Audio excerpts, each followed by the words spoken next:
আজকে আমরা আসিফ মহিউদ্দিনের একটা অনলাইন ভিডিও সিরিজ নিয়ে কথা বলবো, যেটা নিয়ে অনলাইনে কিন্তু বেশ আলোড়ন তৈরি হয়েছে। এই সিরিজে ইসলামের নারীদের অধিকার আর মর্যাদা নিয়ে বেশ কিছু প্রশ্ন তোলা হয়েছে।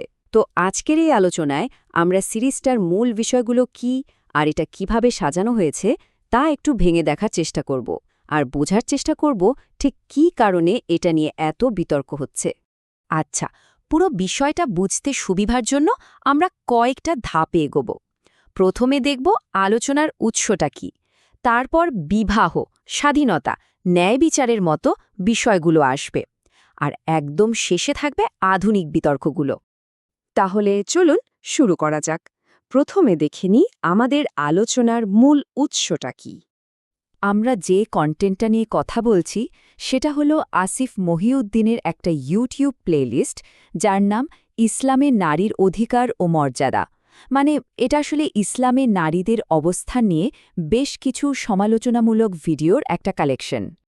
আর প্লেলিস্টটা কিন্তু ছোটখাটো না, মোট ৪২টা, হ্যাঁ ৪২টা ভিডিও আছে এখানে। আর প্রত্যেকটা ভিডিওতে একটা নির্দিষ্ট টপিক বা প্রশ্ন ধরে ধরে আলোচনা করা হয়েছে। এই ৪২টা ভিডিওর মধ্যে একটা বড় অংশই কিন্তু বিবাহ আর পরিবার নিয়ে। তো চলুন দেখি প্লেলিস্টে এই বিষয়গুলো নিয়ে ঠিক কী কী কথা বলা হয়েছে।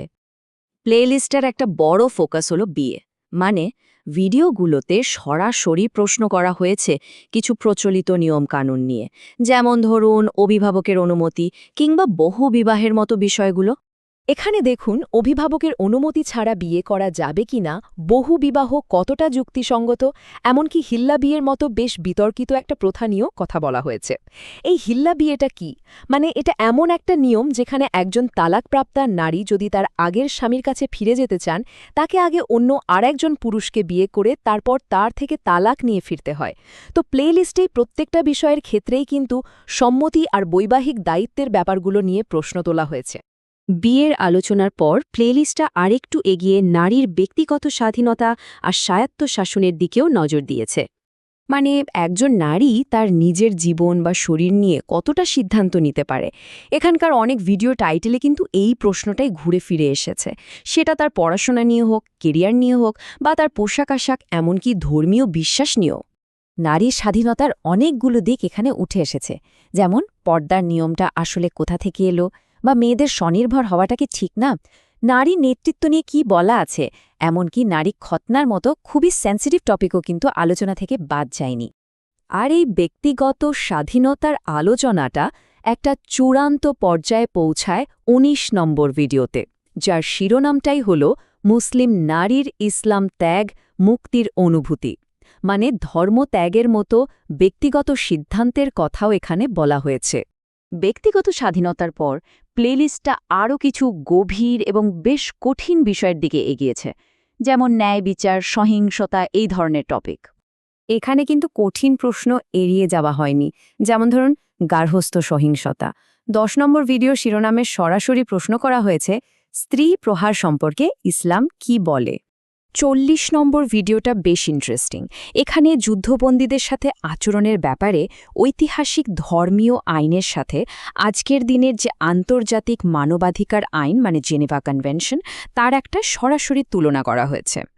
প্লেলিস্টটা আরও গভীরে গিয়ে দাস প্রথার মতো ঐতিহাসিক বিষয়গুলোও সামনে এনেছে, যেমন নাবালিকা দাসী মেয়েদের সাথে যৌন সম্পর্কের অনুমতি আছে কিনা, বা দাসী উপপত্নী রাখা এবং বৈবাহিক ধর্ষণের মতো বিষয়গুলো, যেগুলো আজকের মানবাধিকারের ধারণার সাথে পুরোপুরি সাংঘর্ষিক। তো এই সব আলোচনার শেষে প্লেলিস্টটা একটা বড় ক্যানভাসে চলে আসে। এখানে দেখানো হয় কিভাবে পুরানো ঐতিহ্যবাহী ধারণার সাথে আজকের দিনে চিন্তাভাবনার একটা সংঘাত তৈরি হচ্ছে। অনেক ভিডিওর শিরোনামই এমনভাবে দেওয়া যেন একটা বিতর্ক হচ্ছে, একদিকে ইসলামী ঐতিহ্য আর অন্যদিকে নারীবাদ, যুক্তি বা মানবাধিকারের মতো আধুনিক ধারণাগুলোকে মুখোমুখি দাঁড় করানো হয়েছে। শেষ পর্যন্ত আসিফ মহিউদ্দিনের এই পুরো প্লেলিস্টটা একটা কেস স্টাডির মতো। এটা আমাদের দেখায় যে ডিজিটাল প্ল্যাটফর্মগুলো কিভাবে ধর্মবিশ্বাস আর ঐতিহ্য নিয়ে বহু পুরনো বিতর্কগুলোকে আবার নতুন করে আলোচনায় নিয়ে আসছে। আর এটা আমাদের একটা প্রশ্নের সামনে দাঁড় করিয়ে দেয় যে এই অনলাইন আলোচনাগুলো ভবিষ্যতে ঐতিহ্য আর আধুনিকতার এই সংঘাতকে ঠিক কোন দিকে নিয়ে যাবে।